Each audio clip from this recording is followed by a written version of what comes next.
샬롬, 성도 여러분, 지난밤에도 안녕히 주무셨습니까? 주님의 이름으로 문안드립니다. TKPC 새벽 묵상에 오신 것을 환영합니다. 오늘은 1월 29일 목요일입니다. 벌써 1월도 얼마 남지 않았습니다. 이제 모두 새 번역으로 진행되는 새벽 묵상도 익숙해지셨으리라 생각합니다. 오늘도 하나님께서 말씀을 통해 은혜 주시길 소망하며 오늘 통독범위 함께 살펴보도록 하겠습니다. 오늘은 창세기 41장 한 장을 통독할 텐데요. 이 창세기 41장은 드디어 총리가 된 요셉의 모습을 그리고 있습니다. 그럼 우리 창세기 41장의 말씀 새 번역으로 통독하겠습니다. 그로부터 만 2년이 지나서 바로가 꿈을 꾸었다. 그가 나일 강가에 서 있는데 잘생기고 살이 찐 암소 7마리가 강에서 올라와서 갈 밭에서 풀을 뜯는다. 그 뒤를 이어서 흉측하고 야윈 다른 암소 7마리가 강에서 올라와서 먼저 올라온 소들과 함께 강가에 선다. 그 흉측하고 야윈 암소들이 잘생기고 살이 찐 암소들을 잡아먹는다. 바로는 잠에서 깨어났다. 그가 다시 잠들어서 또 꿈을 꾸었다. 이삭 7개가 보인다. 토실토실하고 잘 여문 이삭 7개가 나오는데 그것들은 모두 한 줄기에서 나와서 자란 것들이다. 그 뒤로 이어서 또 다른 이삭 7개가 피어나오는데 열풍이 불어서 야위고 마른 것들이다. 그 야윈 이삭이 토실토실하게 잘 여문 이삭 7개를 삼킨다. 바로가 깨어나 보니 꿈이다. 아침에 그는 마음이 뒤숭숭하여 사람을 보내어서 이집트의 마술사와 현인들을 모두 불러들이고 그가 꾼 꿈 이야기를 그들에게 하였다. 그러나 아무도 그에게 그 꿈을 해몽하여 주는 사람이 없었다.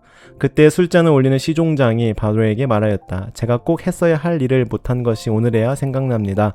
임금님께서 종들에게 노하셔서 저와 빵을 구워 올리는 시종장을 경호대장 집 감옥에 가두신 일이 있습니다.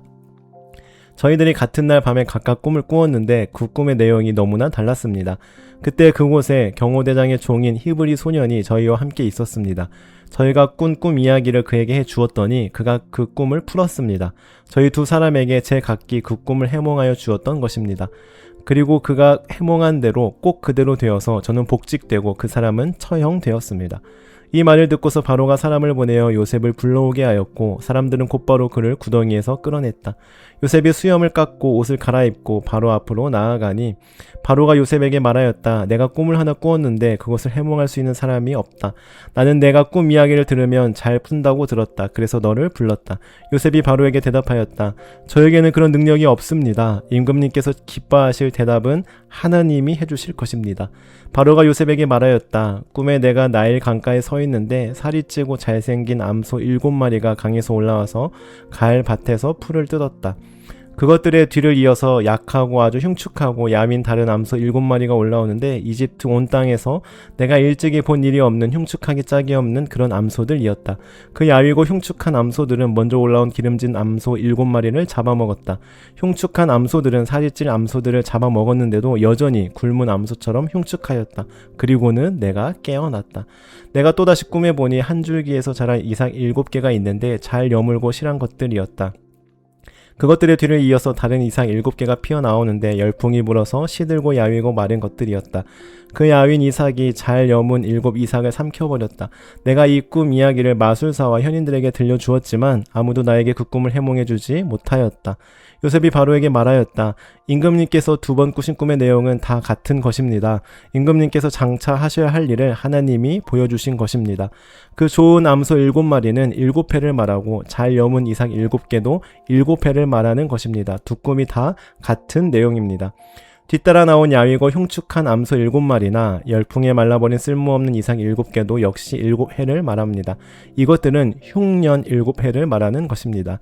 이제 제가 임금님께 말씀드린 바와 같이 임금님께서 앞으로 하셔야 할 일을 하나님이 보여주신 것입니다. 앞으로 올 7해 동안에는 온 이집트 땅에 큰 풍년이 들 것입니다. 그런데 곧 이어서 7해 동안 흉년이 들 것입니다. 그렇게 되면 이집트 땅에 언제 풍년이 있었더냐는 듯이 지나간 일을 다 잊어버리게 될 것입니다. 그리고 기근이 이 땅을 황폐하게 할 것입니다.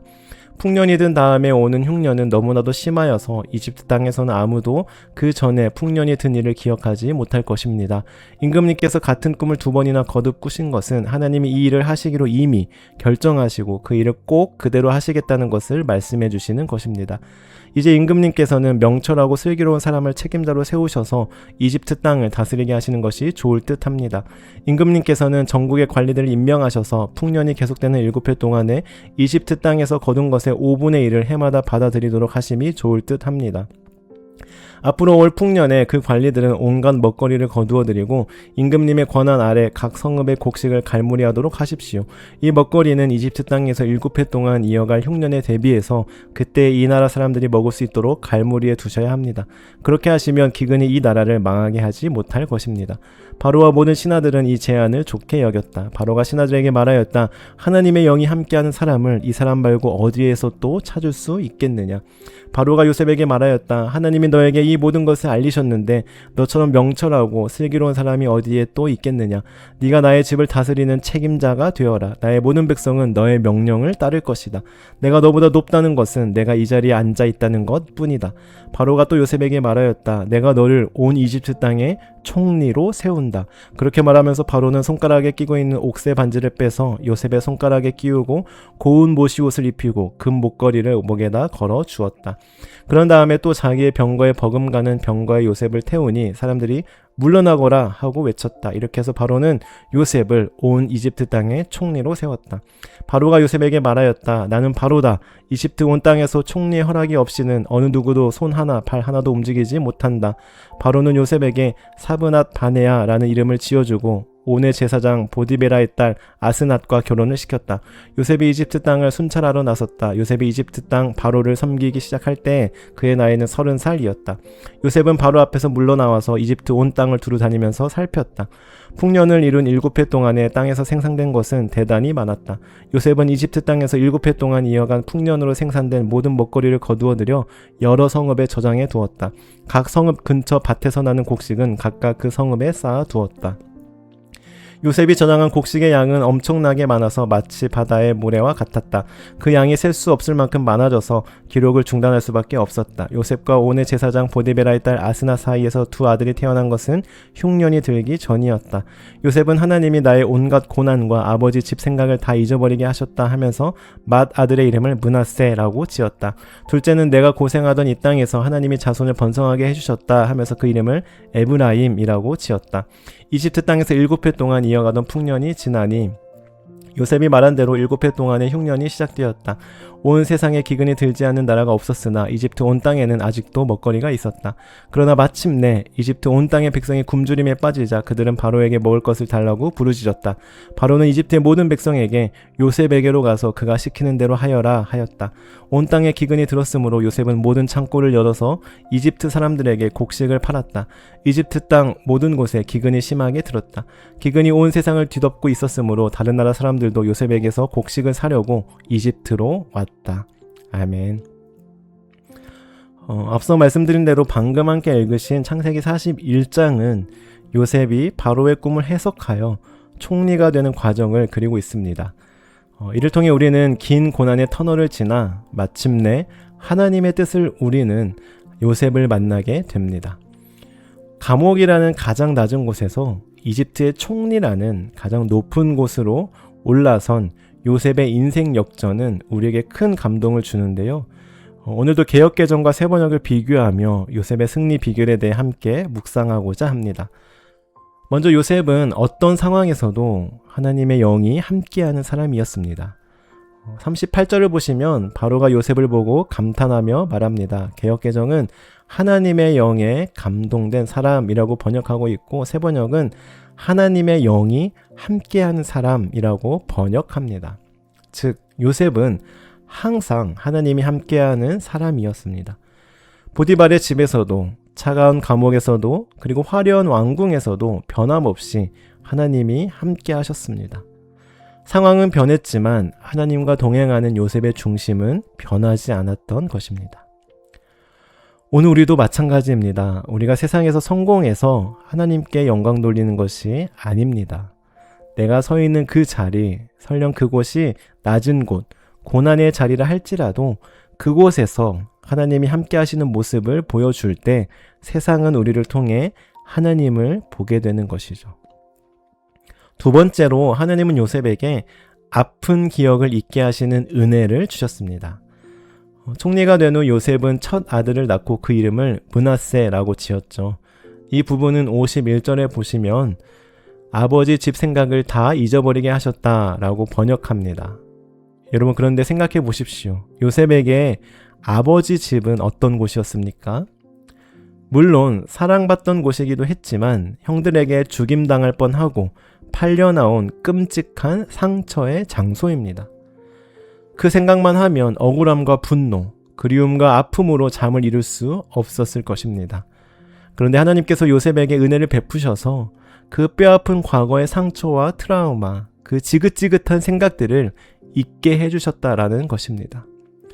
이것은 기억 상실증이 아닙니다. 상처의 치유입니다. 즉, 과거의 아픔이 더 이상 현재의 요셉을 괴롭히지 못하도록 하나님께서 위로와 회복의 은혜로 덮어주신 것입니다. 이 은혜가 있었기에 요셉은 훗날 형들을 만났을 때 복수하지 않고 용서할 수 있었습니다. 사랑하는 성도 여러분, 혹시 여러분에게도 기억하고 싶지 않은 장면, 상처, 트라우마, 아픈 기억이 있으십니까? 아마 다들 있으실 겁니다. 물론 저도 있습니다. 그러나 그 과거의 상처와 아픈 기억이 지금 나의 삶을 발목 잡고 그 기억에 매달려 일평생 괴로워하고 있을 수만은 없습니다. 우리 하나님의 은혜를 구하십시다. 하나님께서 우리에게도 므낫세의 은혜를 주시기를 기도하십시다. 하나님은 우리의 아픈 상처, 생각을 잊게 하시고 그 안에 하나님의 은혜, 하나님의 꿈으로 채워주실 수 있으십니다. 바라기는 지금 현재 고난과 상처를 받은 상태에 있거나 아니면 과거에 받은 고난과 상처를 아직도 기억하는 분이 계시다면 그 아픔과 상처 가운데 하나님의 은혜가 부어지어 과거의 상처를 딛고 일어서는 복된 하루가 되시기를 주님의 이름으로 축원합니다. 기도하시겠습니다. 하나님 아버지, 요셉처럼 우리도 언제 어디서나 하나님의 영이 함께하는 사람이 되고 싶습니다. 세상의 성공보다 주님과의 동행을 더 귀하게 여기게 하옵소서. 또한 우리 마음속에 여전히 남아있는 과거의 상처와 아픈 생각들이 있다면 므낫세의 은혜로 씻어주시고 치유하여 주옵소서. 감사드리며 예수님의 이름으로 기도드립니다. 아멘. 우리 계속해서 주님과 대화하며 기도하는 시간 가지시길 바랍니다.